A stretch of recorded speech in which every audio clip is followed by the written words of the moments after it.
আও তাড়াতাড়ি আও, যেমনি হোক আজকে কাশেম রে ফুসলাই ফাসলাই রাজি করাইতে হবে, বুঝছো? বুঝছি। আর 1 লাখ টাকা কিস্তি উঠাইতে পারলে বসো, আমরা যে কোনো ব্যবসা করতে পারবো, কোনো সমস্যা হবে না। আমি কি কই, কাশেম কি সত্যি রাজি হইব? ওরে জোর করে রাজি করাম, রাজি হইবে না কে? ওয়া কাশেম, কাশেম। আরে কেডা এই সাত সকাল বেলা? আরে জিবুই না না লগে দিয়ে আবার ভাবিরও লই আইছি। খারা খারা আইতাছি। তা কি ব্যাপার এত সকাল সকাল আমার বাইর থেকে? ওই দোস্ত একটা জরুরি বিষয় কথা কওয়ার জন্য তোর কাছে আসছিলাম, বুঝছস? জরুরি বিষয়? হ্যাঁ। কি জরুরি বিষয়? বিষয়টা হচ্ছে কি, আমার তো আইডি কার্ড নাই, বুঝছস? হ্যাঁ। যার লাগে পাড়া মহল্লায় চার দোকানে বসে একটু চা খাইতে গেল পোলাপাইন রোহিঙ্গা কই টিটকারি মারে। তো ওই আমার এখন ইমার্জেন্সি একটা 1 লাখ টাকার কিস্তি উঠান লাগে, বুঝছস? কিস্তিটা উঠে মনে করো গঞ্জে একটা বড় ধরনের দোকান দিব। তোর ভাবি আবার কাপড়ের জিনিস পছন্দ করে, তো তাই কাপড়ের ব্যবসা দেবো। কাপড়ের ব্যবসা করুম। এখন সমস্যাটা হয়ে দাঁড়াইছে কোন জায়গার ভিতরে, ওই যে আইডি কার্ড। ID card? হ্যাঁ, আমার তো আইডি কার্ড নাই। মানে তুই তো জানোস এনজিও তে জামাই বউ মিলে কিস্তি উঠান যায়।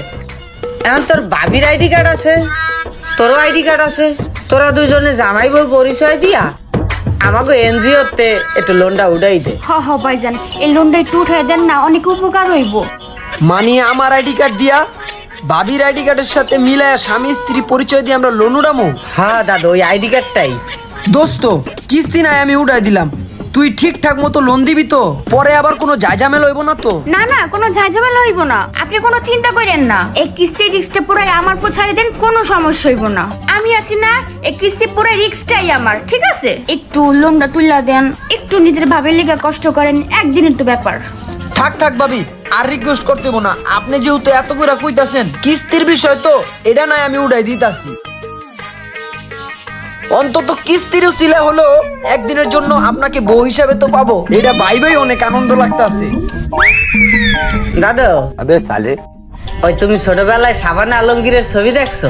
হ্যাঁ। হেরা কিন্তু পদ্মার পিঠে জামাই বউ থাকে, হ্যাঁ, এমন ভাবে অভিনয় করে একজন আরেকজনের জন্য জীবন দিয়ে দেয়, কিন্তু সেটা পর্দার ভিতরে। পর্দার বাইরে কিন্তু তারা কেউ পছন্দ করেন। তো তোমরাও আর কি ওই যে এনজিও পর্যন্ত জামাই বউ, এনজিওর বাইরে কিন্তু কোনো কিছু না। তো ওই যে কিস্তির বিষয়টা তো তাই ফাইসে গেছি দোস্ত।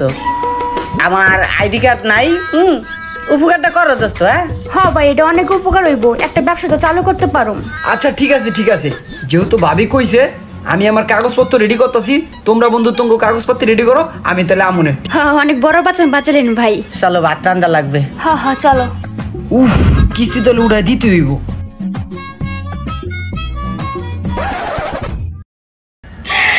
হায় আমার কপাল, কারে কমু মনের দুঃখ, কার কথা শুন না আমি যে কিস্তিটা তুললাম।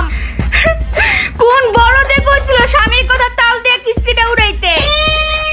কিস্তিটা উড়ে দুটা দিন ঘরের মধ্যে টাকা রাখতে পারলাম না, এর মধ্যে গোলামের পুত গেছে জুয়া খেলতে। পাওনা তার রাইসা জ্বালাই, কিস্তি বেড়ে রাইসা আমারে ধরে। আমি কই যাবো এখন, কত পামু কই এখন কিস্তি, কার কাছে যামু? ভাবি, কোন তো কি একটা মুশকিলের ভিত্তি আপনি আমার হালাই দিছেন। আপনারা কইছেন কিস্তি উড়াই দিতে, কিস্তি উড়াই দিছি। অহন এই মানুষে খালি আমারে খুঁজে।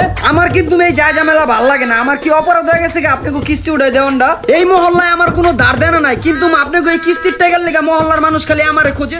কাশেম ভাই, আমিও বড় ঝামেলায় পড়ছি, ওর তো খবরই নাই। 2 দিন ধরে আমার স্বামী বাড়িতে নাই, কই গেছে কিছু কইতে পারি না। দেন ঘরটা তালা মেরে ডাকছে বাড়িওয়ালা, ভাড়া দিতে পারি নাই দেখা। কি কোন 2 দিন হইছে ঘর থেকে বাইরে গেছে গা? তাহলে কিস্তি দিব কেডা? আমি জানি না গো কাশেম ভাই। হায় কি কোন আপনি, এটা কি গল্প শুনাইলেন? ওহন তো আমি আরো মহা মুশকিলে পড়ে গেছি। ওহন তো কিস্তি আলা আমার গাড়ি মারি রাইখা দিব, ওহন আমি কি করুম কোন দি? কাশেম ভাই, আমি কই যাবো কোন? আমি তো একটা মহিলা মানুষ, কোন আমি কই যাবো? আমার তো থাকার জায়গা নাই। আর কে জানতো কিস্তির টাকা দিয়ে জুয়া খেলতে যাইবো? আগে জানলে কি কিস্তি উড়াইতাম আপনার স্বামী সাজাইয়া? কি কিস্তি উড়াইয়া জুয়া খেলছে? হ্যাঁ, আরো মহা মুশকিলে পড়ে গেছি। ওহন তো আপনারা কিস্তিও দিতে পারবেন না। আপনারা তো কইছেন কিস্তি উড়াইয়া ব্যবসা করবেন, আপনারা তো ব্যবসা করছেন জুয়ার ব্যবসা। ওরে ভাই, আমিও তো ভাবছি কিস্তির টাকা উড়ে কাপড়ের ব্যবসা করুম। আরে কে জানতো গোলামের পুত কিস্তির টাকা উড়ে জুয়া খেলবো? আগে জানলে তো কিস্তি উড়াইতাম না। ঠিক আছে ভাবি, আর মাথা গরম করেন না। যেই পর্যন্ত জীবন বাইরে না খুঁজে পাওয়া যায় সেই পর্যন্ত আপনি আমার জিম্মায় থাকবেন, ঠিক আছে? চলেন আমার লগে। এই দাঁড়ান, আমি কেন আপনার জিম্মায় থাকুম? ও মা, আমার জিম্মায় থাকবেন না তো থাকবেন কার জিম্মায়? কিস্তি উঠানোর টাইমে যে আমি আপনার জিম্মা দিলাম, আপনি কি লেগে আমার জিম্মায় থাকতে পারবেন না? আপনি উঠেন, গাড়ি তুলেন, যে পর্যন্ত জীবন বাইরে না খুঁজে পাওয়া যায় এই পর্যন্ত আপনি আমার জিম্মায় থাকবেন। চলেন। কাশেম ভাই, এটা আপনি কিন্তু ঠিক করতেছেন না। জীবন ভাই না থাকলে আপনি থাকবেন কোন জায়গায়? গর্ত তালা মারা, আপনি আমার জিম্মায় থাকবেন। চলেন। তাও তো কথা, আমি কই থাকুম?